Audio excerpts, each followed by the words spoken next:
কি অবস্থা বাপু? যারা এতদিন যাবৎ জীবনটারে নিশ্চিন্তে কাটাচ্ছেন, শুয়ে বসে কাটাচ্ছেন, মনোযোগ দিয়ে আন্দোলন করছেন, খুব মনোযোগ দিয়ে জীবনে আন্দোলন করে সফলতা পাইছেন, আপনাদেরকে অভিনন্দন। আপনারা যারা নিশ্চিন্তায় শুয়ে বসে দিন কাটাচ্ছেন, সেদিন শেষ। এখন জীবনের পড়ালেখা শুরু হচ্ছে, পরীক্ষা শুরু হচ্ছে, সুতরাং প্রস্তুতি গ্রহণ করুন। তা নাহলে কিন্তু চোখের পানি নাকের পানি সব এক জায়গায় হয়ে যাবে।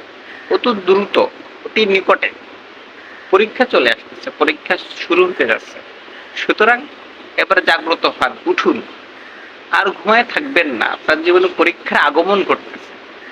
সুতরাং এতদিন যে শান্তিতে জীবন যাপন করেছেন, শান্তিতে পার করেছেন জীবন, এ চিন্তা বাদ দেন। জীবনের পড়ালেখা পরীক্ষা ধুমসে শুরু হচ্ছে।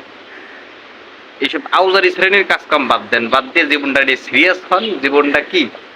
পরীক্ষা পরীক্ষা পরীক্ষায় পড়ালেখা করতে হবে, পাশ করে এরপরে চাকরিতে যেতে হবে। ঘুষ, সুদ, ঘুষের কোনো সুযোগ নাই।